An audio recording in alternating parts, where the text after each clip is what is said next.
البغداد ولا تنس اعمل الريبات إذا كنتم أمة محمد عجب شلامي من نشاد. السلام عليكم ورحمة الله وبركاته. الحمد لله الذي جعل القلم والخطابة للقراءة والقراءة للمعرفة والمعرفة للعبادة والعبادة لله Ta'ala. Yang saya hormati Dewan Juri yang arif lagi bijaksana, para panitia yang semangatnya luar biasa, dan para pemirsa dimanapun Anda berada.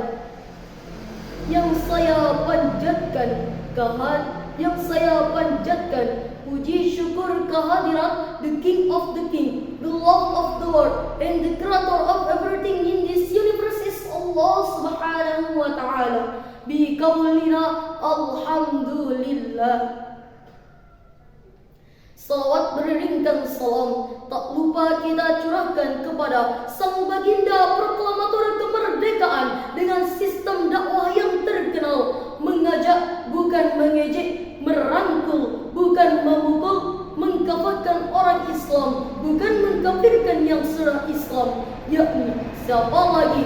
Nabi agung kita, Nabi besar kita, Nabi Muhammad sallallahu alaihi wasallam.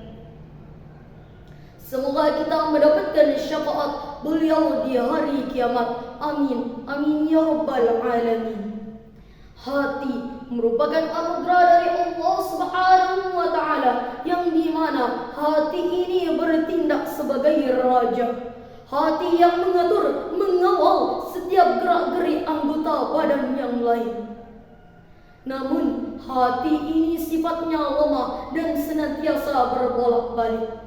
Dan cara untuk mendapatkan kekuatan hati, perlulah kita bergantung sepenuhnya kepada Allah Subhanahu wa Ta'ala. Orang yang mendapatkan kekuatan hati dari Allah Subhanahu wa Ta'ala, maka akan dimasukkan kekuatan hati, petunjuk dan hidayah. Sebagaimana Allah berfirman dalam surah Al-A'raf ayat 178 yang berbunyi, أعوذ بالله من الشيطان الرجيم بسم الله الرحمن الرحيم من يهد الله فهو المهتدي ومن يضلل فأولئك هم الخاسرون. Yang artinya orang yang mendapat petunjuk dari Allah Subhanahu wa Ta'ala, maka dialah yang mendapat petunjuk, dan orang yang mendapatkan kesesatan, maka dialah orang yang merugi. Orang yang mendapatkan petunjuk dari Allah Subhanahu wa Ta'ala, mereka senantiasa bergantung sepenuhnya kepada Allah Subhanahu wa Ta'ala.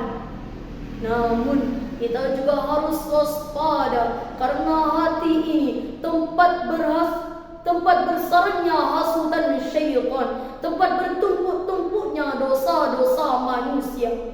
Sehingga Rasulullah SAW pernah memberikan amaran kepada umatnya, innal abada idza akhta'a nuqitat fi qalbi nuqtatu sauda, rawahu Ibnu Majah. Hamba yang melakukan dosa akan menempel titik hitam di hatinya. Suka berbicara bohong, satu titik hitam di hatinya. Suka mencuri, mencopet, dua titik hitam di hatinya. Hari-hari dia meninggalkan salat, hari-hari dia meninggalkan puasa, hari-hari dia meninggalkan zakat, maka beribu-ribu titik hitam di hatinya. Lama-kelamaan hati itu akan menjadi keras dan gelap gulita. Na'udzubillahi min dzalik. Oleh karena itu, marilah kita senantiasa menjaga hati kita dan menyucikan hati kita. Jagalah hati, jangan kau kotori. Jagalah hati, cahaya hidup ini. Jagalah hati, jangan kau nodai. Jagalah hati, cahaya ilahi. Untuk membangun tamadun, kita juga harus membangunkan manusia. Dan untuk membangunkan manusia, kita juga harus membangunkan hatinya. Oleh karena itu, diceritakan seorang ulama, Abu Ishaq Ibrahim bin Ahmad Al-Khash, mengajarkan kepada kita ada 5 cara untuk menjaga hati kita. Ada berapa cara? Ada 5 cara. Obat hati ada 5 perkaranya. Yang pertama, baca Quran dan maknanya. Yang kedua, salat malam dirikanlah. Yang ketiga, berkumpullah dengan orang soleh. Yang keempat, perbanyaklah berpuasa. Yang kelima, zikir malam perpanjanglah. Salah satunya siapa bisa menjalani, insya Allah Allah Ta'ala mencukupi. Bila diri berlumur dosa, maka cepatlah kembali ke jalan ilahi.